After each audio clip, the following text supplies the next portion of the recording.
चलो अब बताओ क्या है जी। पढ़ रहे हो ना मन लगा करके, एकदम पढ़ते रहो मन लगा करके, ठीक है। आज हम लोग पता है क्या लाने वाले हैं। आज हम लोग लाए हैं न्यूमेरिकल, तो ये पिटारस न्यूमेरिकल निकलेगा, ठीक है आज।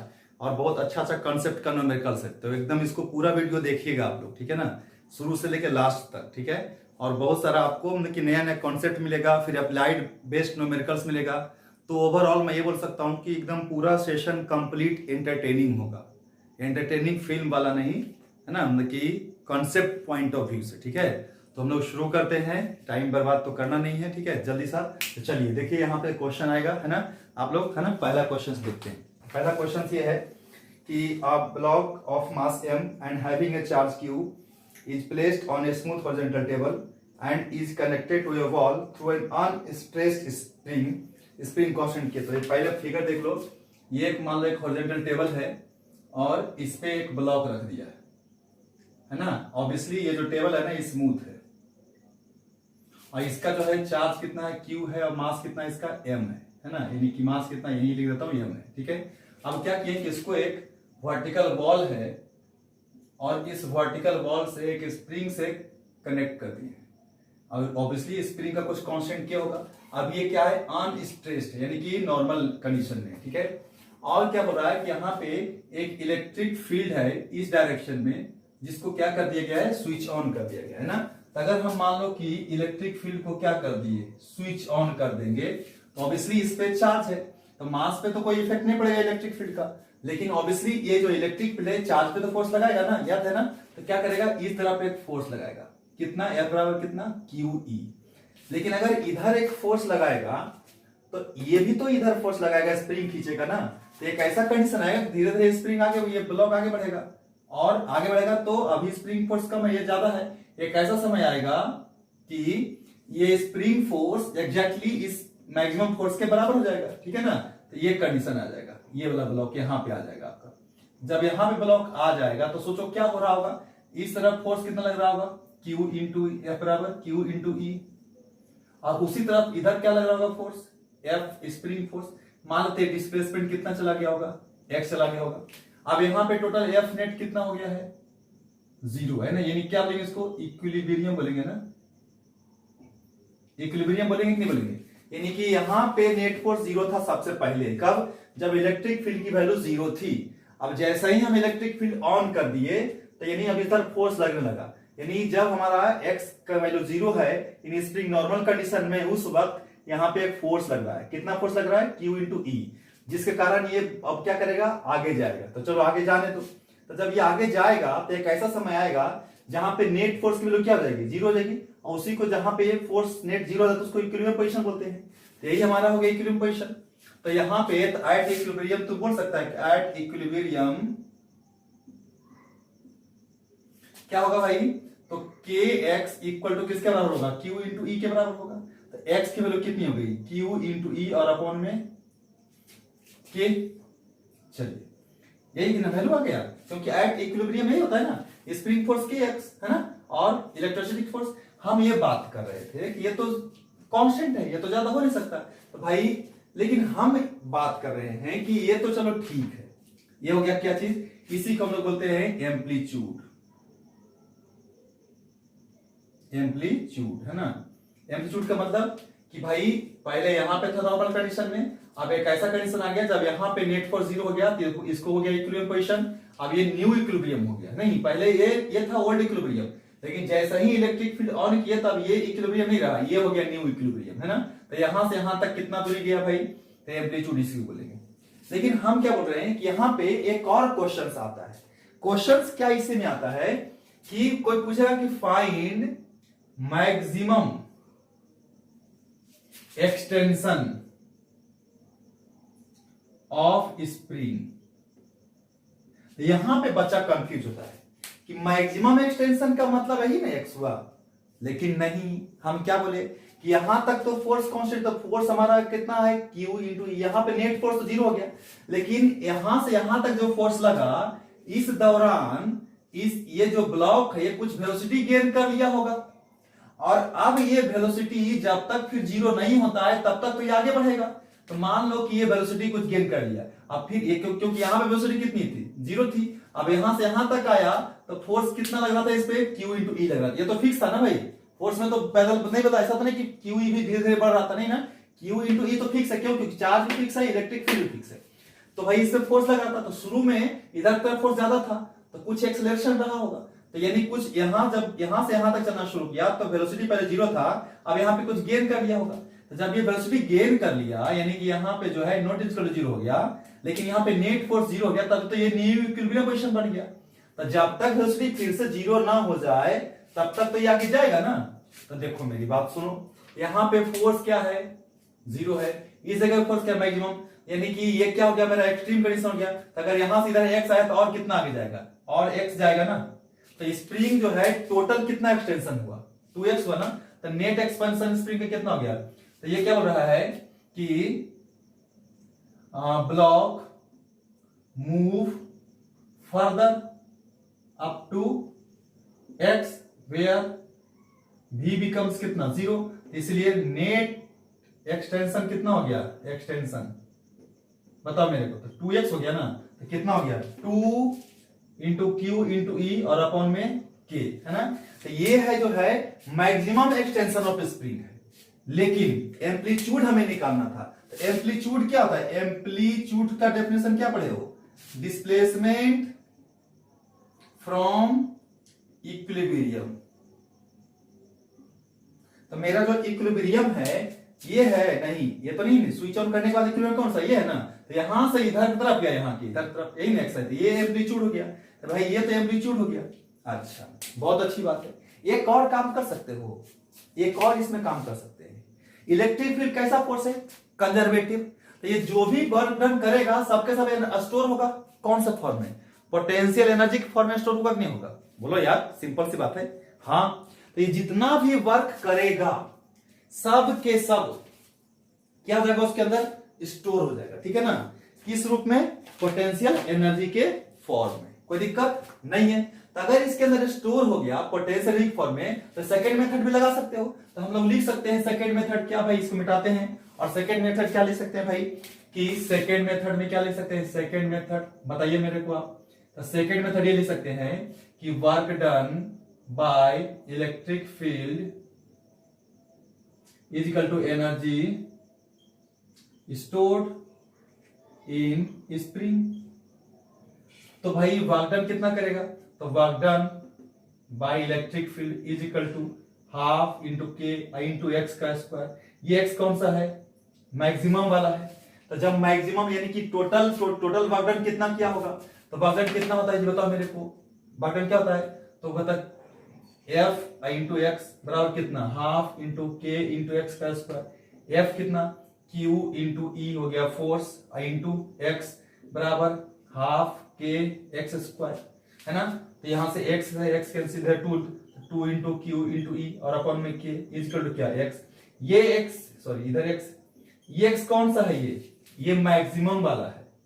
यानी कि जब हमारा टोटल का टोटल जो इसमें वर्क किया वो पूरा कन्वर्ट हो गया होगा किसमें, पोटेंशियल में। यानी कि यहां पे काइनेटिक एनर्जी कितनी हो गई होगी, 0, है ना।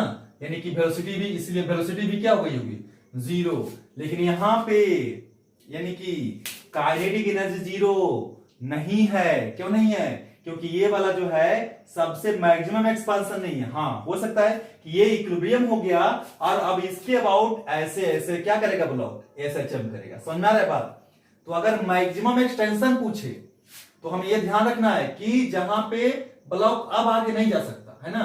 यानी कि क्या हो गया भाई, उसका टोटल का टोटल एनर्जी किसमें हो गया, पोटेंशियल हो गया, है ना। तो याद रखिएगा कि यहां पे मैं स्टार्ट करता हूं कि फॉर कंजर्वेटिव फील्ड, है ना, at maximum displacement, kinetic energy की वैल्यू क्या होती है, 0 होती है, और पोटेंशियल एनर्जी क्या होता है, मैक्सिमम। यानी कि टोटल का टोटल जो वर्क डन है वो स्टोर हो चुका है किसमें, टोटल वर्क डन स्टोर किसमें होता है, पोटेंशियल एनर्जी में। किसमें, पोटेंशियल एनर्जी में। ये ध्यान रखना है, ठीक है ना। तो जब हमारा टोटल का टोटल वर्क डन कितना, एफ इंटू एक्स, है ना, स्टोर हो गया क्या चीज में, पोटेंशियल में। कितना भाई, हाफ के एक्स स्क्वायर, है ना। तब उस समय जो के होता है वो मैक्सिमम होता है, यानी कि मैक्सिमम एक्सटेंशन ऑफ स्प्रिंग।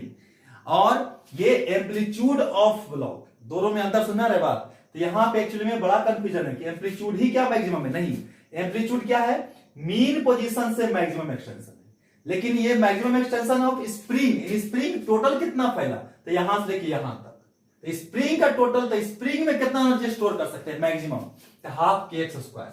और वर्कडन कितना किया, तो एफ इंटू एक्स, समझे, क्योंकि फोर्स वर्कडन कहां तक किया है, यहीं तक किया है ना, बस इतना ही तो किया है, तो ये कितना वर्कडन हुआ, एफ इंटू एक्स हुआ, तो यही पोटेंशियल के बराबर, यही उसके अंदर पोटेंशियल आया होगा। क्यों, क्योंकि अगर स्टोर किया गया यहां तक तो वेलोसिटी बढ़ा होगा, यहाँ पे क्या है, पोटेंशियल भी है और काइनेटिक भी है, लेकिन हमारा बात करना है कि एट मैक्सिमम डिस्प्लेसमेंट काइनेटिक की वैल्यू क्या होना चाहिए, जीरो, पोटेंशियल क्या होना चाहिए, मैक्सिमम। तो पोटेंशियल हमारा जब तक काइनेटिक पूरा जीरो नहीं होगा तब तक पोटेंशियल कैसे आएगा, है ना।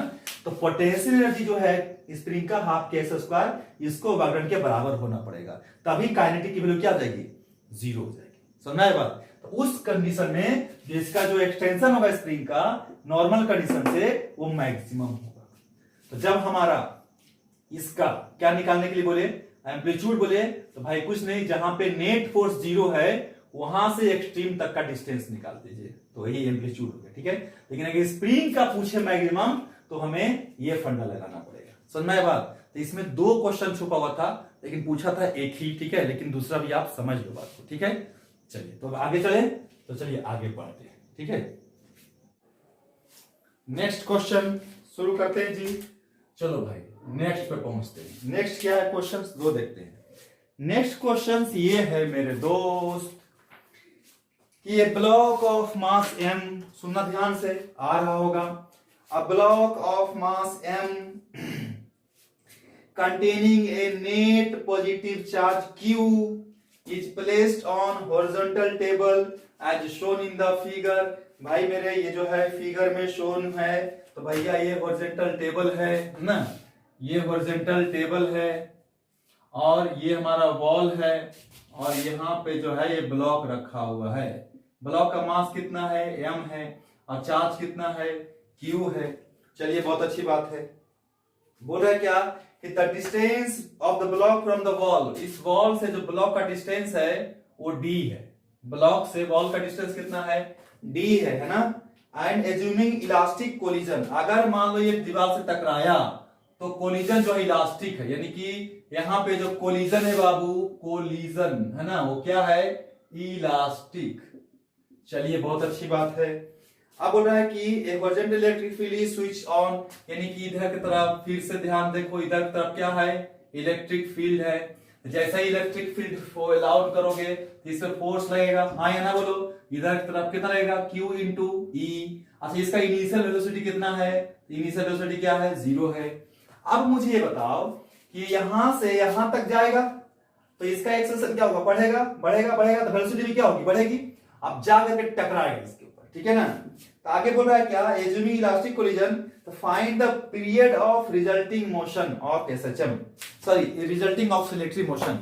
तो ये देखो पहले समझो बात को, ऑक्सिलेटरी मोशन का पीरियड निकालिए, समझते हैं। चलिए स्विच ऑन किया, चलो ऑन किया, इससे फोर्स लगा कितना लगा, Q इंटू ई। अब बताओ किसी ब्लॉक पे फोर्स लगेगा तो क्या करेगा, मोशन करेगा, S। क्या मोशन हम लोग निकाल सकते हैं, हाँ कैसे, एक्सेलरेशन कैसे निकालेंगे, तो चूंकि F बराबर क्या होता है, Q इंटू ई, और मास कितना इसका m है ना, m इंटू ए बराबर क्या लिख सकते हैं, Q इंटू ई। ए का वैल्यू कितना लिखोगे, Q इंटू ई और अपॉन में m। चलिए बहुत अच्छी बात है, इसमें किसी को कोई शक नहीं। अब ये क्या करेगा, ये कैसा है बताओ, तो यहाँ पे क्या है मेरे को, स्मूथ है। चलो भाई स्मूथ है, अब स्मूथ है तो इसकी वेलोसिटी क्या होगी, बढ़ेगी बढ़ेगी। जब ये ब्लॉक इस पर टकरा रहा होगा, इसकी वेलोसिटी मान लेते हैं कितनी हो गई, v, और डिस्टेंस कितना है, d। तो v की वैल्यू निकाल सकते हैं, टाइम की जरूरत नहीं तो लिखेंगे फॉर वेलोसिटी, तो क्या आ जाएगा, v square minus e square is equal to 2 into A into S का जगह पर कितना, d। चलो भाई ये तो जीरो है, u शुरू में रेस्ट में था, तो v square is equal to 2 into A into D, तो v बराबर under root 2 into A into D. अब बताओ मेरे को क्या, बताओ जल्दी साहब, 2 रहने दो, a की वैल्यू बताओ कितना, Q into E upon M. Q into E और अपॉन एम आई इंटू कितना डी। ये किसकी वैल्यू आएगी? V की। अब ये V से यहां टकराया तो कैसा कोलिजन है? इलास्टिक। तो तुमको पता है कि there is no change in kinetic energy, कि नहीं पता है? बताओ मेरे को। बिल्कुल पता है कि there is no change in kinetic energy. तो जितना वेलोसिटी से टकराएगा उतना ही वेलोसिटी क्या होगा? एक लिए वापस आएगा। जी बिल्कुल, आप आएगा इधर। आप जब टकराया तो इधर चला बी से, इसी बी से चला इधर भाई, लेकिन इलेक्ट्रिक फील्ड किधर है? इधर ही है ना। तो अब जब तब देखो वेलोसिटी इधर की तरफ है, लेकिन फोर्स किधर की तरफ? इधर ही तरफ रहेगा। तो यही जो फोर्स यहाँ पे इधर वाले मोशन के लिए एक्सेलरेशन का काम कर रहा था, वही फोर्स यहाँ पे जब ये ब्लॉक इधर आएगा तो क्या से काम करेगा? रिटार्डेशन में काम करेगा। तो फिर इसका धीरे धीरे वेलोसिटी क्या हो जाएगा? घटते घटते घटते घटते घटते घटते घटते फिर यहाँ पे आगे कितना हो जाएगा? जीरो हो जाएगा ना। क्यों जीरो हो जाएगा? क्योंकि ये स्टेबल कैसा है? स्मूथ। इलेक्ट्रिक फील्ड किधर की तरफ? इधर की तरफ।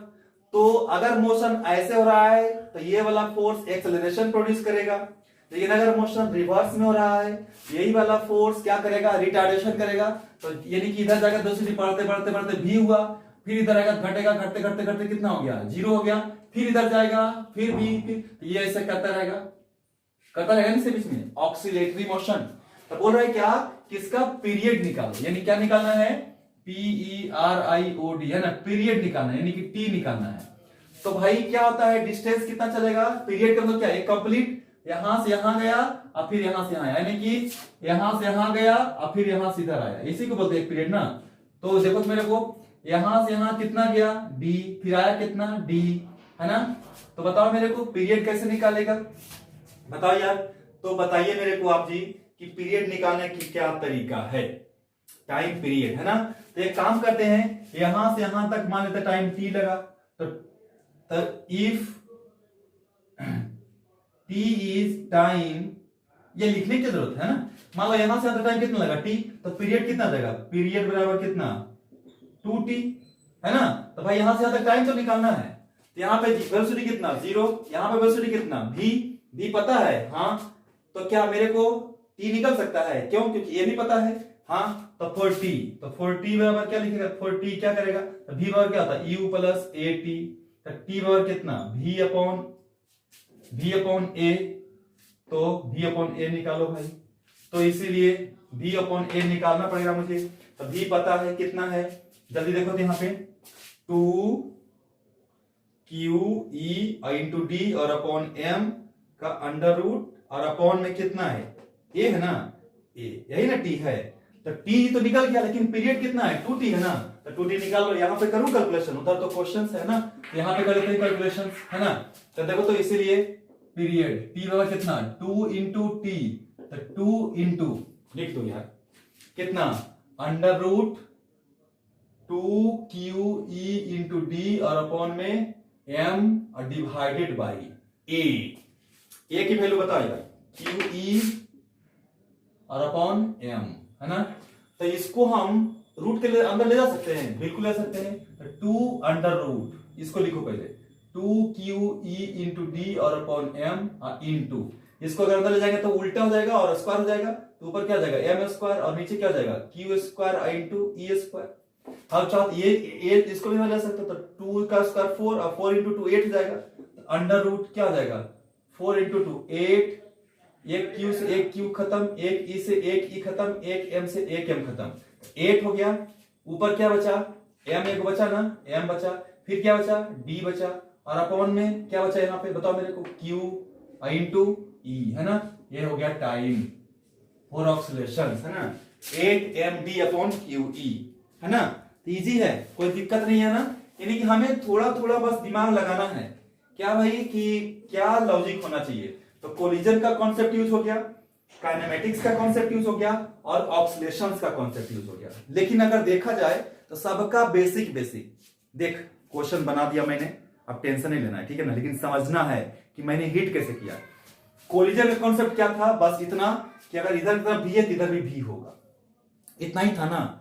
काइनेमेटिक्स में क्या चीज का वेलोसिटी निकालने का काम था। तो क्या निकल डी दिया हुआ था और एक्सेलरेशन दिया हुआ है, इसलिए हमने वेलोसिटी निकाला इस वाला फॉर्मूला से। जब डिस्टेंस हो एक्सेलरेशन हो तो यही फॉर्मूला होता है, निकाल लिया। उसके बाद हमें टाइम निकालना था। जब टाइम निकालना है तो v पता है, यहाँ पे u 0 है, एक्सेलरेशन पता है, तो v और a का तो काइनेमेटिक्स यूज हो गया। तो एक यहां से यहां तक का टाइम निकल गया, तो फिर यहां से यहां तक टाइम उतना ही लगेगा ना, तो भाई यही निकाल दी, है ना। तो बेसिक्स ही है, आपको बेसिक्स का पता होना चाहिए, ठीक है ना। अगर बेसिक्स पता है तो सारे क्वेश्चंस बनेंगे, ठीक है। और इंटरेस्टिंग क्वेश्चंस है ना, इसलिए मजा लो, पढ़ो मन लगा करके, पढ़ने में कोई कंजूसी नहीं, है ना। और प्लीज माय डियर स्टूडेंट्स, है ना, भटकना नहीं है ना। मैं बार बार बोल रहा हूं कि यार थोड़ा सा सक्सेस जो है ना मीठा होता है, लेकिन मेहनत चाहिए उसको, है ना। और मेहनत करना पड़ेगा, इधर उधर भटकने से काम नहीं चलेगा, है ना। मेहनत से सिर्फ तुम लेक्चर को फॉलो करते रहो, देखो ऐसा है कि एकदम से तुम्हें लगेगा कि हाँ बेस्ट है, कोई टेंशन ही नहीं है, ठीक है। नेक्स्ट क्वेश्चन करते हैं। नेक्स्ट क्वेश्चन क्या है? नेक्स्ट क्वेश्चन थोड़ा सा आसान है ना। लॉजिक बस लगाना है, समझना है क्या बोल रहा है। क्वेश्चन बोल रहा है कि 3 charges -q1 + q2 and -q3, ध्यान से देखें, -q1 + q2 एंड -q3, ठीक है। क्या है भाई? Are placed as shown in the figure. तो ये हमारा है y एक्सिस, ये हमारा x एक्सिस है। चलिए यहां पे रखा गया है -q1, और आगे क्या है, एक यहां पे से डिस्टेंस लिया गया है, ये डिस्टेंस a है, यहां पे रखा गया है -q3, और यहां पे ये डिस्टेंस है b, यहां पर रखा गया है +q2, ठीक है, +q2। आगे बोल रहा है क्या कि the x component of force on q -q1, x component है ना ऑफ फोर्स किस पे? ऑन -q1 पे। q1 पे x के डायरेक्शन में कितना फोर्स लग रहा है, ठीक है, इज प्रोपोर्शनल टू, यानी कि f कहां पे है, -q1 जो है किसके प्रोपोर्शनल है, यही तुमको क्या करना है, निकालना है। किस डायरेक्शन में? x के डायरेक्शन में। पहले तो निकाल दी, किस पे फोर्स कितना लग रहा है, निकाल देते हैं। चलो देखते हैं, ये माइनस है और ये प्लस है, तो बता सकते हो तुम मुझे, ये क्या करेगा, इसको अपनी ओर खींचेगा तो इधर की तरफ हो गया। कौन सा? किसके कारण? 2 के कारण। किस पे? 1 पे। चलो ठीक है। और ये क्या करेगा, ये माइनस है, भी माइनस, तो ये क्या करेगा, इसको यहां पे फोर्स देना है, ये वाला चार्ज क्या करेगा, इसको रिपेयर करेगा, इधर की तरफ होगा, F1 मान लेते हैं। और ये एंगल दिया गया क्वेश्चन में थीटा। चलो बहुत अच्छी बात है, तो हमें तो इसको, ये वैल्यू यहाँ पे ऐसा है ना, ये एंगल भी थीटा होगा, तो इसको रिजॉल्व कर सकते हो इधर की तरफ, कितना, F1 cos थीटा, इधर की तरफ बताओ मेरे को, F1 sin थीटा। तो हमें कौन सा डायरेक्शन लेना है, x के डायरेक्शन में, तो Fx कितना हो जाएगा, x के डायरेक्शन में फोर्स कितना हो गया, तो सर एक तो F2 है, अब प्लस दूसरा कौन सा, F1 sin थीटा है। एक काम करो यार, F2 और F1 sin थीटा की वैल्यू लिख दो। F2 की वैल्यू लिख सकते हो, बिल्कुल, ये देखो F2 वैल्यू है, तो देखो तो यहां से यहां तक कितना है, q1 q2 है ना। तो पहले बताओ मेरे को, k into q1 into q2। अब यह माइनस मत लिखना, क्यों? क्योंकि माइनस के कारण ये हमें डायरेक्शन इधर की तरफ लिखे हैं, ठीक है ना। तो k q1 q2 और अपॉन में डिस्टेंस यहां से यहां तक b था ना, तो b का स्क्वायर हो गया। अब प्लस F1 की वैल्यू लिख, यानी इसके बीच का, तो लिखो यार k इंटू क्या है, q1 और q3 है ना, तो q1 q3 और अपॉन डिस्टेंस कितना यहां से यहां तक a है ना, तो a स्क्वायर, और इनटू में क्या है, sin थीटा था, इनटू sin थीटा, लिख दिए। चलिए कुछ कांस्टेंट आया तो बताओ मेरे को, f x के डायरेक्शन में, ये k q1 तो k इंटू q1 कांस्टेंट हो गया। यहां क्या बचा, q2 अपॉन में b स्क्वायर प्लस यहाँ पे q3 और अपॉन में a square into sin theta. देखो ये तो कांस्टेंट है, ये भी कांस्टेंट, तो फोर्स किसके प्रोपोर्शनल है, इसलिए फोर्स जो है x डायरेक्शन में किसके प्रोपोर्शनल है, x के डायरेक्शन में, q2 और upon b square plus q3 by a square into sin theta. Answer हो। अगर तुमसे पूछता कि y डायरेक्शन में बताओ क्या लिखते, तो F1 sin थीटा था, यही था ना, तो k और q1 तो कांस्टेंट था, तो क्या था, q3 a square cos theta, simple. अगर पूछता y डायरेक्शन में, तो y डायरेक्शन में क्या लिखते हैं, एक ही फोर्स है ना, सिर्फ इतना ही ना, कितना, F1 cos थीटा, F1 की वैल्यू कितना, इसके बीच का तो के Q1 Q3 और अपॉन में a square into cos theta. तो ये कांस्टेंट, ये भी कांस्टेंट, तो f बाय एफ आई किसके प्रोपोर्शनल हो जाता जी? तो Q3 और upon a square into cos theta के प्रोपोर्शनल था। कुछ नहीं है यार, कुछ नहीं है, एकदम से इजी है, ठीक है। तो चलो ये भी क्वेश्चन सोल्व हो गया है ना, इजी। तो कुछ नहीं, दिमाग लगाना है, थोड़ा थोड़ा सा दिमाग लगाना है और क्वेश्चन बनाते रहना है एकदम से, है ना, फ्री माइंड से। चलिए तो आगे बढ़ते हैं भाई। हाँ, नेक्स्ट जो क्वेश्चन है ये थोड़ा सा पेचीदा टाइप का है। पेचीदा क्या है जो देखो,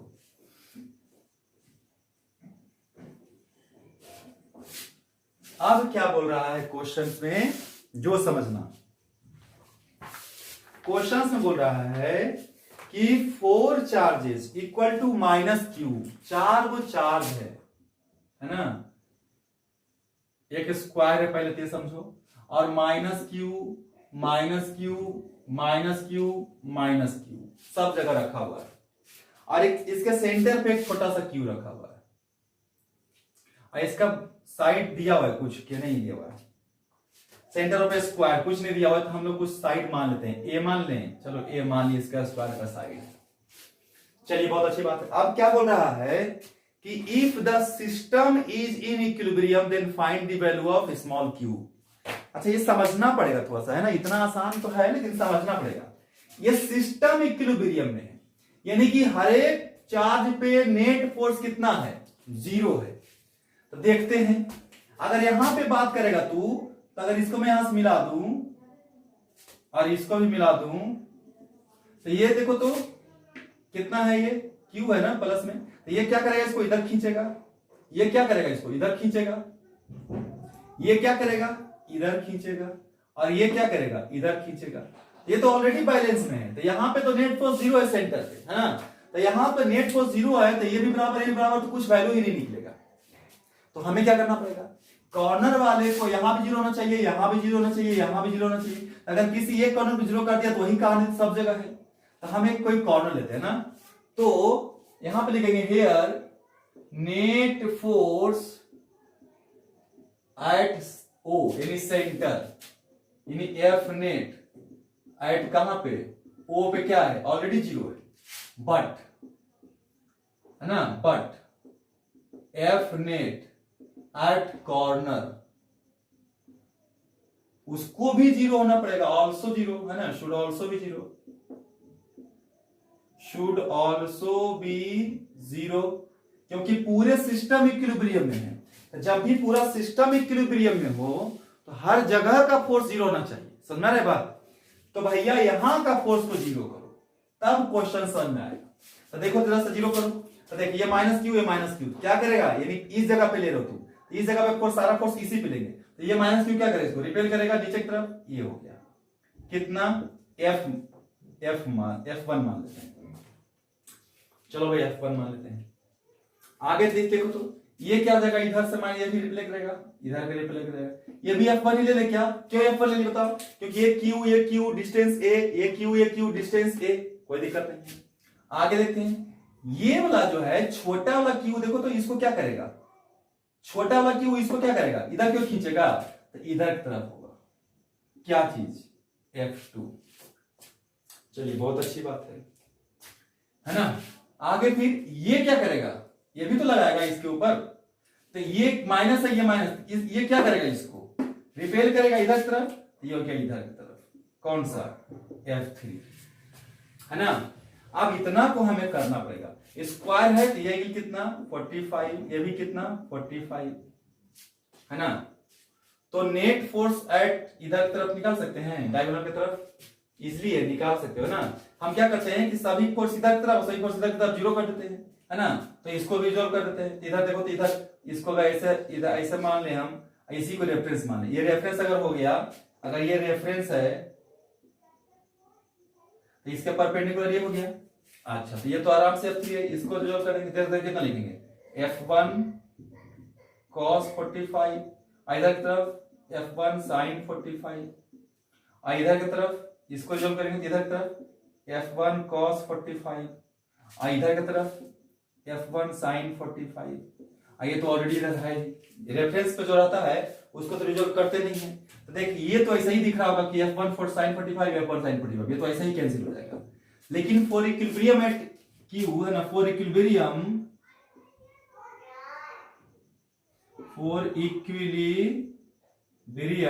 क्या होना चाहिए, इधर की तरफ जितना फोर्स है उसको इसके बराबर होना पड़ेगा। तो इधर की तरफ कितना फोर्स है बताओ, F1 cos 45 plus F1 cos 45। तो F1 cos 45 plus F1 cos 45 अब प्लस कितना F3, उसको किसके बराबर होना पड़ेगा, इसके बराबर होना पड़ेगा, कितना के बराबर, F2 बराबर। चलो अब हमें क्या करना है, सबका वैल्यू निकालना है। तो F1 की वैल्यू निकाल लेते हैं, है ना, और वहां रख देंगे, है ना। चलो F1 निकालते हैं। F1 इज इक्वल टू इसके इसके बीच का या इसके इसके बीच का, कोई दिक्कत नहीं है। तो क्या 1/4 पाई एप्सिलॉन नॉट को Q लिखते हैं, सॉरी K लिखते हैं, तो K इंटू Q तो कितना Q स्क्वायर, और अपॉन में डिस्टेंस यहां से यहां तक A है तो A स्क्वायर।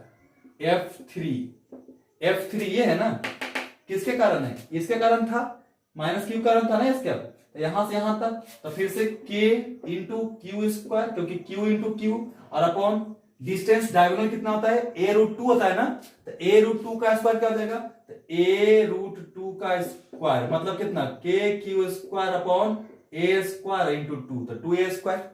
चलो बहुत अच्छी बात है, ये F2 निकाल लेते हैं। F2 किसके कारण है फोर्स बताओ मेरे को, तो F2 सर इस छोटा वाला कारण है। तो यहां से यहां तक, यहां से यहां तक कितना कितना K इंटू चार्ज कितना Q, यहाँ पे स्मॉल Q है ना, तो Q इंटू स्मॉल Q, और अपॉन में ये डिस्टेंस, अगर यहां से यहां तक A√2 है तो उसका आधा कर दोगे, तो A√2 और अपॉन 2 कर देंगे, इसका क्या कर देंगे, स्क्वायर कर देंगे। ये तो 2 ऊपर चला गया तो क्या हो जाएगा ऊपर जाकर स्क्वायर के 4KQ स्मॉल Q और अपॉन में A स्क्वायर इंटू 2, ये हो जाएगा। अब इसकी वैल्यू यहाँ पे रख दो और तब स्मॉल Q का वैल्यू आ जाएगा। तो रखें, तो रखते हैं F1 cos 45 F1 cos 45, तो 2 हो जाएगा, तो 2 इंटू F1 की जगह पर कितना K Q स्क्वायर और अपॉन A स्क्वायर इंटू, यह है ना, और इंटू कितना cos 45 यानी कि 1/√2, सही है, और प्लस F3 कितना है K into Q square upon 2A square, है ना। चलिए बहुत अच्छी बात है, 2A स्क्वायर, और इज इक्वल टू क्या भाई बताओ मेरे को, तो F2 कितना है बताओ मेरे को, तो 4 इंटू K इंटू Q फिर इंटू स्मॉल Q और अपॉन में 2A स्क्वायर। कुछ कटता है तो काटो, बिल्कुल, यहां से K, यहां से K, यहां से K, यहां से A स्क्वायर कट गया, एक Q, यहां पे यहां बचा क्या, 2 इंटू Q बटे √2 प्लस सिर्फ Q बटे 2, अब बराबर यहां पे 4 इंटू स्मॉल Q और बटा में 2। अब हमें यहां पे इसको काट दो, है ना, इसका एलसीएम निकाल दो, एलसीएम निकालता है तो 2√2, तो √2 से 2 कितना 4Q, अब प्लस देखो ध्यान से 2 से 2 के √2 है तो √2 इंटू Q, इधर कितना 2Q, तो Q के जगह पर 2 इधर आ जाएगा कि नहीं आ जाएगा, आ जाएगा। क्या आ जाएगा यहाँ स्मॉल Q बराबर, इसलिए small Q is equal to 2 इधर है तो 2 इंटू 2 4 हो जाएगा, तो 4 Q बाहर और अपॉन में 4 √2 इंटू 4 प्लस √2। एक काम करो, ये √2 भी बाहर कर लो तो क्या हो जाएगा बताओ मेरे को जल्दी से, यहां मैं लिखूंगी देखा, तो Q is equal to Q by 4√2, यहां से √2 बाहर निकाल रहे हैं, तो √2 बाहर निकाले तो यहां पे 2 इंटू 2 4 होता है, तो 2√2 बचेगा, तो 2√2 प्लस 1 बचेगा, है ना, ये √2 से √2 कैसे कितना आ गया Q बटे 4 इंटू 1 प्लस 2√2 आया, किसका वैल्यू स्मॉल Q का वैल्यू, है ना। क्या करना था, कुछ नहीं करना था, नेट फोर्स निकालना था और जीरो करना था, बस यही कहानी था इक्विलिब्रियम से 11th का कॉन्सेप्ट और बाकी 12th का, है ना। तो मेरा कहने का मतलब यह है कि बहुत इजी होता है, बस थोड़ा थोड़ा थोड़ा थोड़ा दिमाग लगाते रहना है। ओके, चलिए तो आज इतना क्वेश्चंस कर रहे हैं अभी हम लोग, है ना, बहुत इंपॉर्टेंट क्वेश्चंस कर रहे हैं जो कि आप लोग को आना चाहिए ना, बस लेकिन मैं करवा दे रहा हूं ताकि बोलोगे नहीं कि हाँ क्वेश्चंस नहीं करवाते ना। अभी और करेंगे, है ना, इलेक्ट्रिक फील्ड और इलेक्ट्रिक पोटेंशियल पढ़ने का तो एकदम पूरा मिक्स करके बहुत सारा क्वेश्चंस करने वाले हैं, ठीक है। अभी एकदम शुरुआत है, ये समझ लीजिए तो एक तरीके से। चलिए एक और क्वेश्चंस करते हैं, है ना। एक और क्वेश्चंस क्या है जो समझना, क्वेश्चंस ये है, देखो ध्यान से, है ना, कि अ वाटर पार्टिकल ऑफ मास, है ना, ये वाटर पार्टिकल्स है जिसका मास है 10 मिलीग्राम, है ना, 10 मिलीग्राम है, ठीक है, मास ऑफ वाटर। आगे बोल रहा है कि हैविंग ए चार्ज ऑफ, इसका क्यू भी दिया हुआ है कितना, 1.5 into 10 to the power -6 coulomb, state suspended in room. अच्छा, ये रूम के अंदर रिमेन्स ऐसे सस्पेंडेड है, ड्रॉप, है ना। तो भाई क्या बोल रहा है कि if the magnitude of field in the room, तो रूम में कितना मैग्नीट्यूड है, यही कर रहा है ना।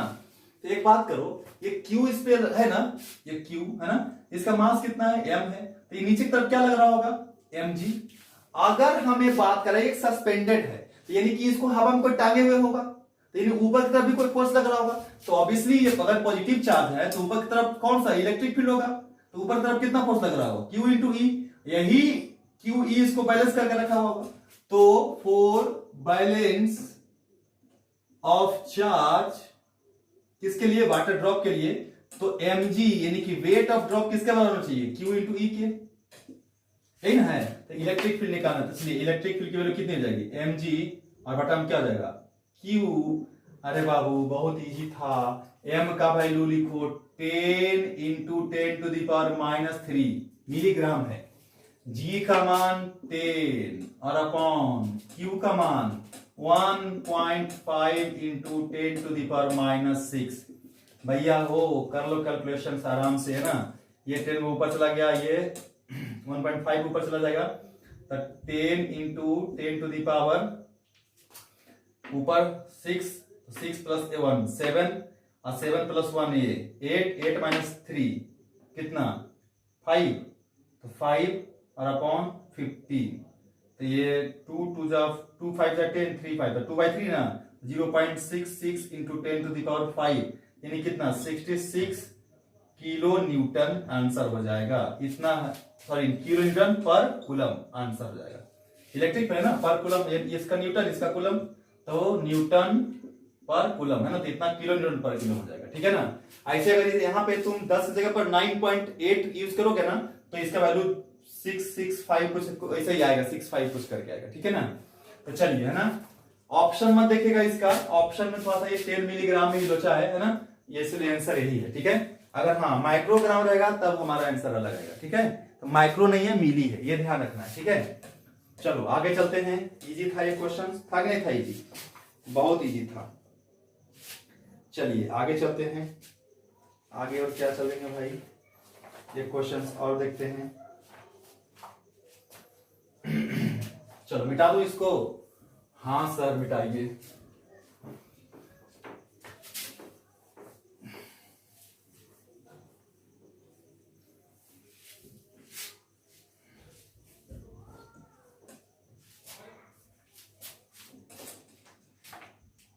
आगे क्या है क्वेश्चंस, जो सुनो क्वेश्चन नंबर, कि charge Q2 of mass m, ध्यान से सुनना, charge Q2 of mass m क्या है, revolves around a stationary charge Q1, एक स्टेशनरी चार्ज Q1 है, इसके चारों तरफ घूमता है कौन, एक दूसरा चार्ज Q2, है ना, ऑफ रेडियस कितना r, the orbit periodic time of Q2, यानी कि इसका टाइम पीरियड ऑर्बिट का कितना होगा, है ना। तो चार्ज Q2 है, मास m है, तो एक काम करो यार, इसके तरफ ये देखो तो Q2 है ना, तो क्या लगेगा इसके ऊपर, जल्दी बताओ, ये तो हमारा जो है इस पे एक सेंट्रीफ्यूगल फोर्स लगता है ना, किसके बराबर, m into omega square into R के बराबर लगता है। अगर ओमेगा की बात करें तो ये mv स्क्वायर बटे आर, और इन दोनों के बीच में फोर्स कौन सा लगेगा, है ना, कूलम्ब फोर्स लगेगा ना।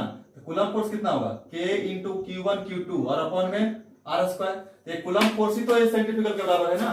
तो हियर मैं बताया था कि सेंट्रीफ्यूगल फोर्स वो एक तरीके से क्या है, सूडो फोर्स है ना। इसमें न्यूटन का फोर्स हो सकता है, फ्रिक्शन हो सकता है, कूलम्ब हो सकता है। याद कीजिएगा लेक्चर जब मैं पढ़ा रहा था क्या चीज, सर्कुलर मोशन तब, ठीक है। यहाँ पे कूलम्ब फोर्स जो है ना वो सेंट्रीफ्यूगल का काम करेगा, ठीक है।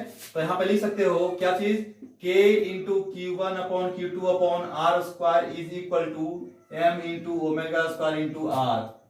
तो ओमेगा निकालो, टाइम पीरियड निकल जाएगा, है ना। टाइम पीरियड तो पता है तुम लोग को क्या होता है, 2 पाई अपॉन ओमेगा होता है, तो ओमेगा तो निकालना पड़ेगा। तो चलिए यहां से इसको इधर लेके आते हैं, है ना। तो ओमेगा स्क्वायर इसको क्या लिखेंगे, K Q1 Q2, सही है, और अपॉन में M इंटू R का Q, सही है। तो ओमेगा बराबर कितना आ गया, under root K Q1 Q2 और अपॉन में M R Q, है ना, यही ना ओमेगा। तो यहाँ इसीलिए क्या आ जाएगा, T बराबर 2 pi by omega into under root, उल्टा कर दो इसको, M R स्क्वायर अपॉन में K into Q1 into Q2। चाहो तो इसको अंदर ले जा सकते हो, तो अंडर रूट क्या आ जाएगा 4 into pi square M R Q और अपॉन में K Q1 Q2, क्या हो गया ये टाइम पीरियड। समझ आया बात ये। तो ये कूलम्ब फोर्स ऑब्वियसली देखो, ये Q1 Q2 पॉजिटिव है तो बाहर तब रहेगा, ठीक है ना, और सेंट्रीफ्यूगल भी बाहर होता है, ठीक है ना। तो ये M ओमेगा स्क्वायर R जो है वो Q1 Q2 अपन R का स्क्वायर के बराबर है, ठीक है।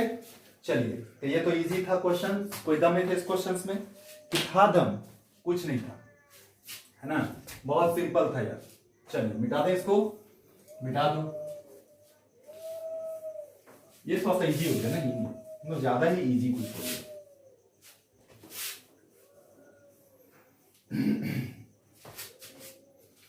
आगे चले, हाँ आगे चलते हैं, है ना।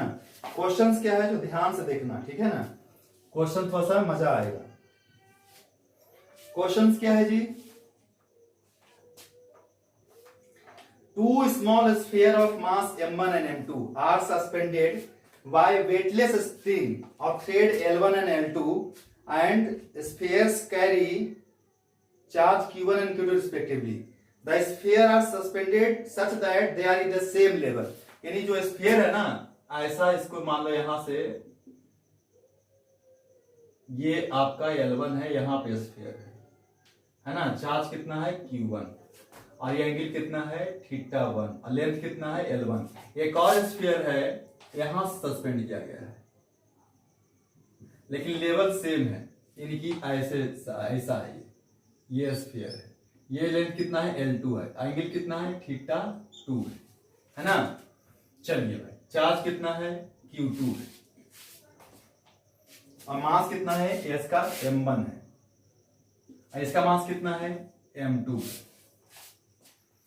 अच्छा ठीक, the spheres are suspended such that they are level.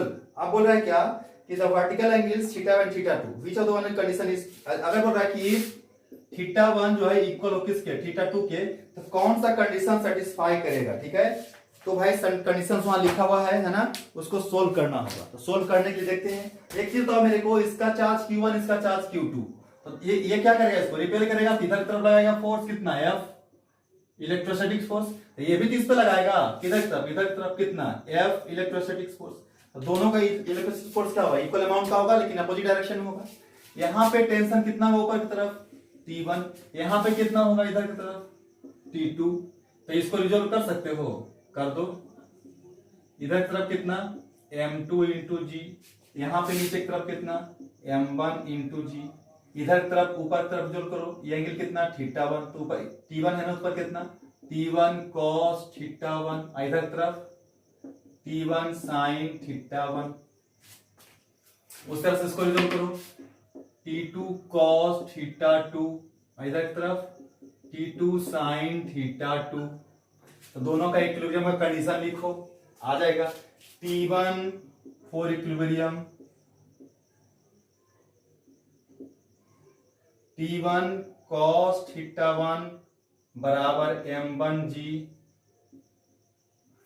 है ना। चलिए बहुत अच्छी बात है। यहां पे लिखते हैं T2 cos थीटा 2 बराबर M2G। इसको लिखते हैं FE बराबर T1 साइन थीटा 1। यहां पे FE बराबर T2 साइन थीटा 2। समझा है बात? हाँ, तो ये तो दोनों इक्वल, FE भी है, ये दोनों इक्वल हो गया। तो यहाँ पे इसीलिए T1 sine theta 1 is equal to T2 sine theta 2। और थीटा 1 किसके बराबर है? थीटा 2 के। तो ये दोनों कैंसिल, तो T1 किसके बराबर हो गया? T2 के। चलिए, बहुत अच्छी बात है। तो यहां भी देखो T1, देखो ध्यान से, T1 cos थीटा 1 बराबर M1G, और T1 T2 क्या बराबर है? T1 cos theta 2। तो यहां से देखो तो जल्दी सा कि थीटा 1 थीटा 2 बराबर है, तो cos ये भी हो गया, ये क्या हो गया मेरे बताओ, तो ये क्या हो गया? T cos थीटा, ये हो गया T cos थीटा। तो यहां और देख लो ध्यान से, ऊपर अगर देखें तो क्या लिख सकते हैं? T1 cos थीटा 1 बराबर T2 cos थीटा 2। इसीलिए M1G बराबर कितना? M2G। जी से जी कैंसिल, तो M1 किसके बराबर? M2 के बराबर। तो भैया ऐसा कब पॉसिबल है? अगर थीटा 1 थीटा 2 बराबर हो गया तो M1 को और M2 को भी बराबर होना पड़ेगा, तभी ऐसा कंडीशन होगा, अदरवाइज पॉसिबल नहीं है। ठीक समझना है बात? तो कुछ नहीं था दम इस क्वेश्चन में, है ना, एकदम इजी क्वेश्चन था, फर्जी टाइप का क्वेश्चन था, है ना। आप लोग इसको इजीली बना सकते थे। चलो ठीक है, तो मिटा दें हम लोग। चलो इसको मिटाते हैं, है ना। चलिए, बहुत अच्छी बात है, मिटा दिए भाई। और आगे चलें।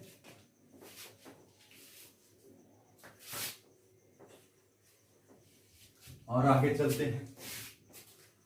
और आगे क्या चलेंगे भाई? आगे पेंसिल चल नहीं रहा यार, अच्छा अच्छा पेन, है ना। आगे क्या है? आगे क्वेश्चंस है, टू आइडेंटिकल मेटल स्फीयर। समझना बात को, दो आइडेंटिकल मेटल स्फीयर है, ठीक है, और उसको क्या कर दिया गया है कि charge with plus 12 microfarad and minus 8 microfarad, दो मेटल स्फीयर है, कंडक्टिंग स्फीयर है, एक और दो, दोनों क्या है? आइडेंटिकल है। इस पे है कितना? प्लस 12 माइक्रोफराड, और इस पे minus 8 microfarad. Are kept certain distance in air, यानी कि दोनों के बीच का डिस्टेंस दिया हुआ कितना? एयर में है, आर डिस्टेंस रखा हुआ है। बोला है क्या कि they are brought into contact, ठीक है, and then kept at same distance, the ratio the force between them before and after. पहले भी निकालते हैं F1 बिफोर कांटेक्ट, है ना। ये क्या है? Before contact. बिफोर कांटेक्ट कितना जाएगा फोर्स? K इंटू कितना? 12 इंटू 8 इंटू, अच्छा माइक्रोफराड है तो इसको काम करो, 10 टू द पावर -6 इंटू 8 गुने 10 के पावर -6 और अपॉन आर का स्क्वायर, हो गया। अब आफ्टर कांटेक्ट, तब दोनों पहले कांटेक्ट में ले आओ, कांटेक्ट में ले आओगे तो देखो पहले तो दोनों चार्ज क्या हो जाएगा? जुड़ जाएगा। तो नेट कितना हो जाएगा? क्यू नेट बराबर क्या हो जाएगा? बताओ मेरे को तुम। तो हो जाएगा 12 और -8 बराबर कितना? 4 माइक्रोफराड। और अब फिर अलग अलग करोगे तो दोनों के हाफ ऑफ डिवाइड होगा, तो जब फिर से अलग करेंगे तब इस पे क्या हो जाएगा? 4/2 यानी कितना? 2 माइक्रोफराड। इस पे भी क्या हो जाएगा? 2 माइक्रोफराड। अब कितना हो जाएगा? फोर्स बराबर F2 बराबर, तो K into 2 into 10 to the power -6, फिर into 2 into 10 to the power -6 और अपॉन में कितना? Are square. डिस्टेंस वही रहेगा। यानी कि क्या था? एक्चुअली में क्या होता है कि इसका जो है ना पोटेंशियल सेम हो जाता है, लेकिन अभी पोटेंशियल पढ़ाया नहीं है ना। और ये मैं क्यों बराबर कर दिया हूं? क्योंकि दोनों सिमिलर है, तो सिमिलर के कारण मैं दोनों का चार्ज बराबर कर दिया हूं, दोनों पे आधा आधा, इस पे ना। अगर अलग अलग साइज होगा तो ऑब्वियसली चार्ज अलग अलग नहीं होगा, जो हम लोग पढ़ेंगे आगे distribution of charge in conductors, ठीक है। तो अभी मैं फिलहाल ये सिमिलर था इसलिए लगा रहा हूं। तो अब दोनों का रेशियो निकालना है F1 बटे F2 पे, तो इसीलिए F1 डिवाइडेड बाई F2 बराबर, तो क्या लिखेंगे यहाँ पे? K into 12 into 10 to the -6 into 8 into 10 to the power -6 और अपॉन आर स्क्वायर इंटू, उल्टा कर देंगे, आर स्क्वायर बटे में K, फिर into 2 into 10 to the power -6, फिर into 2 into 10 to the power -6। समझा रहे बात? तो ये का सब खत्म, 10 - 6 10 - 6 10 - 6 10 - 6, है ना, तो 2 4 और फिर से 2 2 है ना, खत्म ना। ऊपर कितना है 24 और इस टू 1। चलिए ये ध्यान रखिएगा आप लोग, है ना, 24:1 आ रहा है इसका, कोई ज्यादा इसमें दिमाग लगाना नहीं है, ठीक है। तो ये था क्वेश्चंस, कुछ कुछ और एक आध क्वेश्चंस है अगर जो है तो और मैं कर दूंगा, है ना। चलो एक और क्वेश्चंस कर लो, है ना, आसान ही है, कोई ज्यादा दिक्कत है नहीं क्वेश्चंस में, है ना। चलो एक और करते हैं।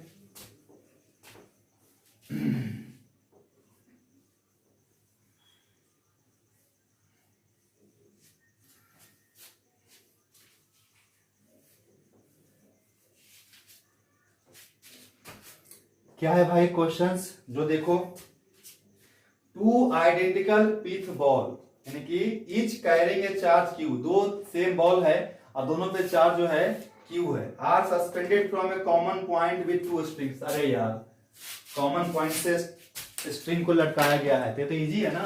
ये रहा हमारा कॉमन पॉइंट्स, तो लटकाया जाता है, कैसे आ जाएगा और दूसरा ऐसे आ जाएगा, आ जाएगा नहीं आ जाएगा। और ये एंगल दिया हुआ है 2 थीटा, तो अगर वर्टिकल से लाइन डालेगा तो एंगल थीटा हो जाएगा, आई भी क्या हो जाएगा, थीटा हो जाएगा। इस पर इधर फोर्स लगेगा एफ, इस पर इधर फोर्स लगेगा एफ, लगेगा नहीं लगेगा।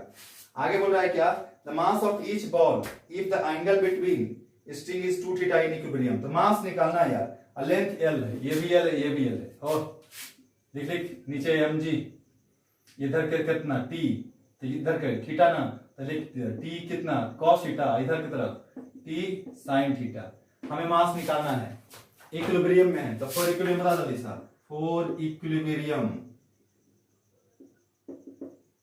क्या होता है फिर, एफ बराबर कितना टी साइन थीटा, और उधर टी इधर कितना एम जी की जगह पे कितना टी कॉस थीटा, है ना। तो दोनों भागा देते, तो इसीलिए एफ बटा M G is equal to tan theta. हमें m निकालना है, तो m के जगह पर क्या जाएगा, इसलिए m बराबर कितना बताओ मेरे को, f और अपॉन में g into tan theta, tan theta को 1/10 ऊपर ले जाते, f cot थीटा और अपॉन में g, ये हो गया m का वैल्यू। f क्या यार, इन दोनों के बीच का फोर्स तो निकाल सकते हो, हाँ। ये डिस्टेंस पता है तुम लोग को कितना है, ये वाला s, बिल्कुल सर, देखो यहाँ ध्यान से, ये l है ना, और ये यहाँ क्या जाएगा l साइन थीटा, और ये भी क्या जाएगा l साइन थीटा, तो टोटल डिस्टेंस क्या 12 साइन थीटा। f का वैल्यू निकाल लेंगे, f बराबर क्या लिखेंगे, k into Q square, q into Q लिखेगा ना, और अपॉन में डिस्टेंस कितना है 2l, तो 2l साइन थीटा का होल स्क्वायर कितना आ जाएगा, k का जगह पर चाहो तो तुम लिख सकते हो, तो क्यू स्क्वायर बटे में 4 pi epsilon not into 4l square into sine square theta, यही ना। तो क्या जाएगा Q square upon 4 into 4 16 pi epsilon naught L square sine square theta, यहां रख दो। इसलिए m बराबर f के जगह पर क्यू स्क्वायर और अपॉन आएगा नीचे, तो यहाँ कॉट थीटा, तो कॉट थीटा और अपॉन में यहाँ पे g है, यहाँ पे कितना है 16 pi epsilon naught L square g sine square theta, ये हो गया m का वैल्यू। कुछ नहीं करना था, वैल्यू पुट करना था, आंसर आना था, है ना। तो बहुत इजी इजी क्वेश्चन आता है, ठीक है, तो तुम लोग को टेंशन नहीं लेना है, ठीक है, समझ में आ रहा है बात। चलो और पढ़े, मिटा देना जी, इजी था। चलो एक और क्वेश्चन बनाते हैं।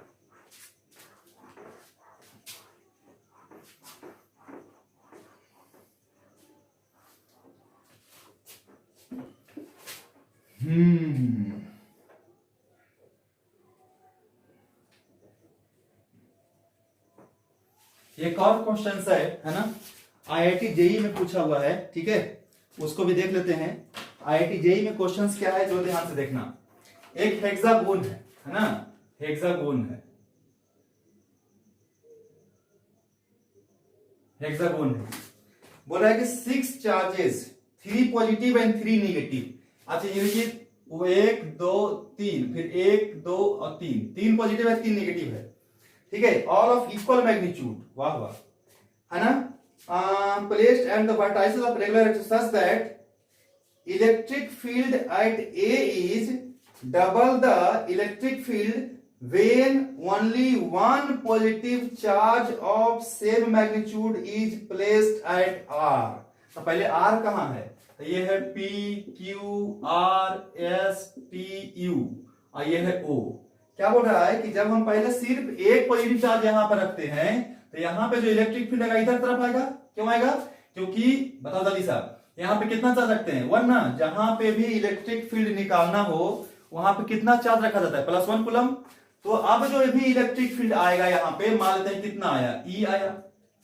अब बोल रहे जब हम सिर्फ R पे अगर एक प्लस चार्ज रखे थे तो यहां पे जो इलेक्ट्रिक फील्ड था वो E था।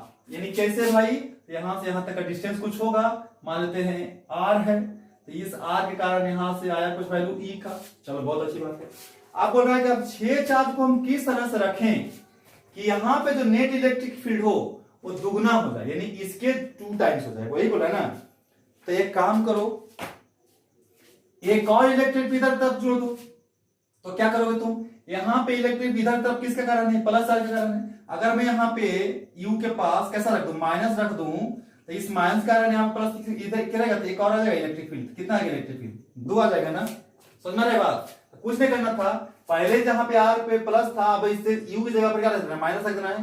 तो R के कारण इलेक्ट्रिक फील्ड इधर तरफ था क्योंकि प्लस को क्या कर रहा था, रिपेल कर रहा था, और यहाँ पे माइनस रख दिए थे, इसको प्लस को क्या अट्रैक्ट किया। तो ये को रिपल्सन फोर्स है, अट्रैक्शन फोर्स, दोनों मिलकर कितना हो गया, 2E हो गया ना, E और प्लस E। समझना है बात को। तो जब ये 2E हो गया तो अब बाकी के कारण, यहाँ के कारण, यहाँ के कारण, यहाँ के कारण, यहाँ के कारण क्या होना चाहिए, कैंसिल होना चाहिए। तो कब कैंसिल होगा, यार यहाँ पे मैं प्लस रख दूं, यहाँ भी प्लस रख दूं, देखो तो जरा सा क्या हो जाएगा मेरे, बताओ जल्दी सर। तो सर अगर यहाँ भी प्लस रखेंगे तो इसको क्या करेगा, इधर तरफ रिपेल करेगा, तो इसको भी क्या करेगा, इधर तरफ रिपेल करेगा, तो E और E। अगर मैं यहाँ पे देखो क्या हो गया, 2 को प्लस हो गया ना, एक यहाँ पे प्लस है, 3 प्लस हो गया है, अब 2 को माइनस है, तो यहाँ भी माइनस रख दो, यहाँ भी माइनस रख दो। तो ये माइनस क्या करेगा, इसको अट्रैक्ट करेगा इधर तरफ E, और ये माइनस क्या करेगा, इधर अट्रैक्ट करेगा, ये E अट्रैक्ट करेगा। तो ये वाला इसको कैंसिल कर देगा, ये वाला इसको कैंसिल कर देगा। लेकिन इस दोनों केस में क्या देगा, दोनों एक ही तरफ हुआ तो जुड़ गया ना, तो कितना हो गया, 2E हो गया ना। तो कैसे रखेगा बताओ मेरे को, प्लस फिर माइनस फिर प्लस फिर प्लस फिर माइनस और फिर माइनस, यही हो गया इसका ऑप्शन। ठीक है, तो ध्यान रखना ये। या फिर अगर मैं यहां पे माइनस रख दूं तो यहां पे माइनस रखना होगा, या अगर यहां पे प्लस रख दूं तो यहां पे प्लस रखना होगा। बाकी ये दोनों चेंज नहीं होगा ना, तो एक और ऑप्शन क्या हो सकता है, माइनस फिर प्लस फिर प्लस फिर माइनस फिर प्लस फिर माइनस, यही ना, minus plus plus minus plus minus. ठीक है, ये ध्यान रखना है। ठीक है, तो ये दोनों ऑप्शन आपका सही है, देखना दोनों में कौन सा मिलता है। ठीक है, चलिए, तो ये इजी क्वेश्चन है आपका, है ना।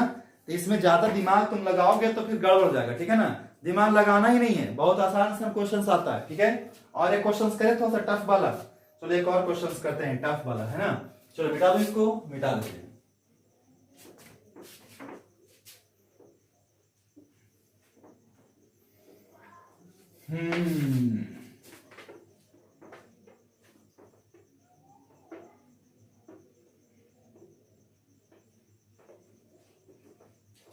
देखो तो जी क्या है क्वेश्चन, एक और देखो ध्यान से। क्वेश्चन ये है कि एक यहां पे एक रॉड है, रॉड पे लीनियर चार्ज है,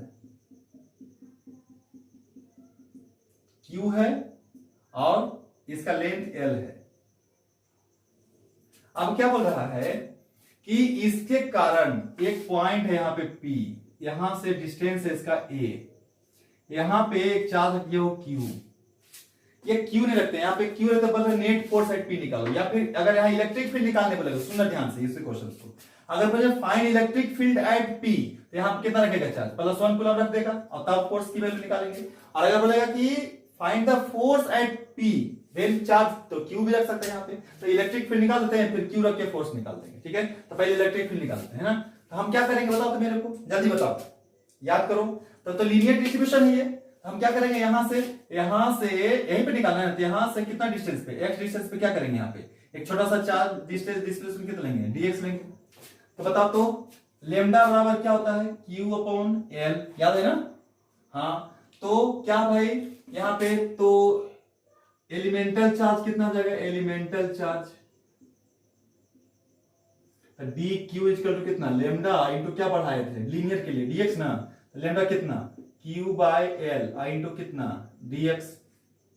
ये किसकी वैल्यू आई, डी क्यू की। यहाँ पे कितना चार्ज हो गया, डी क्यू। अब यहां से यहां तक का फोर्स निकाल सकते हो, तो इलेक्ट्रिक फील्ड है ना, small electric field D E is equal to कितना, के यानी 1/4 इंटू Q1 Q2, Q1 कितना है डी क्यू इंटू Q2 कितना है 1 है।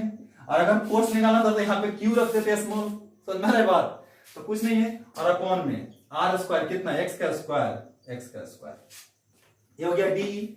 अब इस x की वैल्यू कहां से लाई करेगी, यहां से लेके यहां तक करना नहीं इंटीग्रेट, तो जब हमारा यहां पे है तो x की वैल्यू कितना है a है, और जब यहां पे आ गया तो वैल्यू कितना हो गया यहां पे, यहां से यहां तक तो l और ये तो x प्लस a, तो इसीलिए net electric field at p, net electric field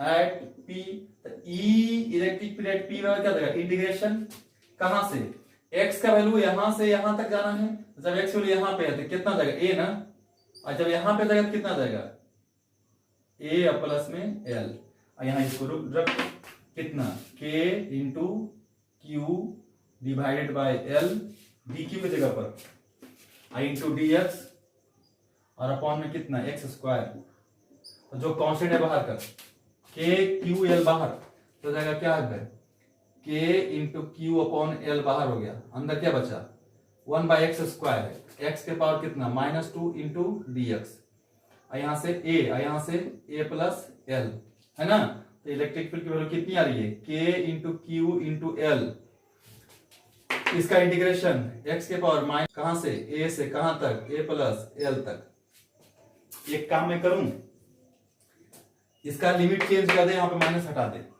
चाहो तो k into Q upon L, और यहां पे उल्टा कर देता हूं है ना, कि रहने दूं, अच्छा माइनस यहां लिख देता हूं है ना, ये माइनस यहां चला आया, ठीक है, माइनस एक्स के तो 1/x बचा ना, है ना, 1/x बचा, तो क्या लिख सकते हैं 1/a में कितना है a प्लस एल, और -1/a में कितना a, ये माइनस एल लिया तो क्या हो जाएगा बताओ मेरे को, E is equal to k Q L into ये इधर आ जाएगा 1/a और -1/a प्लस एल।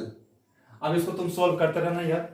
अब अगर मान लो यहाँ पे स्मॉल क्यू रहता, बोलता फोर्स निकाले, तो कुछ नहीं, इस इलेक्ट्रिक फील्ड को क्यू से मल्टीप्लाई कर देते, तो यहाँ पे जहां कैपिटल क्यू था यहाँ पे क्या जाता है स्मॉल क्यू आता ना, यानी यहाँ पे क्या आता डी क्यू इंटू 1 की जगह पर क्या आता स्मॉल क्यू आता, यहाँ पे स्मॉल क्यू आता, यहाँ पे स्मॉल क्यू आता, यहाँ पे आता तो यहाँ स्मॉल क्यू आ जाता, तो फोर्स निकल जाता। तो इलेक्ट्रिक फील्ड निकालने बोले या फोर्स निकालने बोले है ना, टेंशन नहीं लेना है, ठीक है ना, इत्मीनान से इसको बनाना है, समझ में आ जाएगा, कोई ज्यादा दिमाग लगाना ही नहीं है ना, इंजॉय करना है, समझ में आ रहा है बात।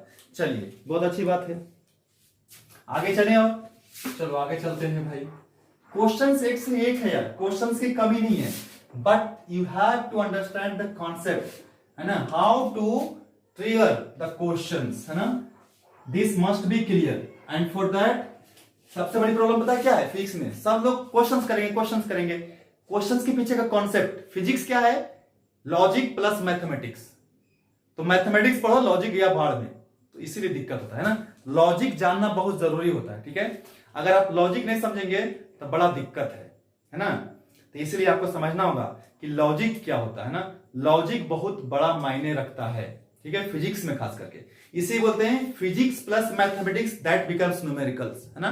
फिजिक्स मतलब क्या, उसका कॉन्सेप्ट कैसे हिट करें क्वेश्चंस को, ये बहुत जरूरी होता है, ठीक है, तभी जाकर के बच्चे लोग समझते हैं, इस चीज को ध्यान नहीं देते हैं, सबको लगता है कि चलो क्वेश्चन बनाते हैं, थ्योरी काहे के लिए पढ़ेंगे, नहीं, थ्योरी को पढ़िए समझिए अच्छे से पूरा जा करके है ना, तो मेरा पूरा वीडियो जाकर के देखिए, पूरा पढ़िए, तब जाकर के समझ में आएगा कि कैसे हिट करते हैं क्वेश्चंस को, क्या कॉन्सेप्ट है, ठीक है, और तब जाकर के पढ़ोगे है ना। तो हम लोग चलो अब शुरू करते हैं, क्या एक कॉन्सेप्ट है ना, मैं बताया था कि कॉन्सेप्ट हमें देखना है किसका भाई, डायपोल मोमेंट का, डायपोल मोमेंट का कॉन्सेप्ट देखना है, नहीं याद है ना, तुम लोग को बताया था कि डायपोल मोमेंट का कॉन्सेप्ट सिखाएंगे, देखो ध्यान से क्या बताए थे कि अगर मान लो कि ये कोई हमारा इलेक्ट्रिक फील्ड है, यूनिफॉर्म है, जिसकी स्ट्रेंथ जो है ना ई है। इसमें एक डायपोल रख दिए हो, है ना, माइनस क्यू और ये प्लस क्यू, और ये यहां से एंगल कितना था, थीटा था। इस पे टॉर्क याद है, तो टॉर्क जो था, टॉर्क ऑन डायपोल, टाउ कितना था, P into E into sine theta था। अगर मैं बात करूं दोस्त, ध्यान से समझना, है ना, तो मोमेंट का मतलब भी एक होता है टॉर्क। मोमेंट का मतलब फोर्स इंटू डिस्टेंस, है ना, उसी बोलते हैं टॉर्क। और हमें डायपोल मोमेंट पढ़ना था, ये तो समझा दिया गया कि चार्ज गुना चार्ज इंटू 2a, यानी कि लेंथ इंटू डायपोल का चार्ज जो है वही डायपोल मोमेंट हो गया। लेकिन कॉन्सेप्ट आया कहां से, वो सीखना है। तो टॉर्क तो ये जानते हैं। अब देखो, तो मैक्सिमम टॉर्क होता है, टॉर्क मैक्सिमम का होता है जब हमारा P into E into sine कितना डिग्री हो, 90 डिग्री हो। यानी कैसा रखा हुआ डायपोल, वर्टिकल रखा हुआ। तो देखो, तो यानी कि कैसा रखा होगा डायपोल, वर्टिकल। तो भाई ये रहा हमारा डायपोल,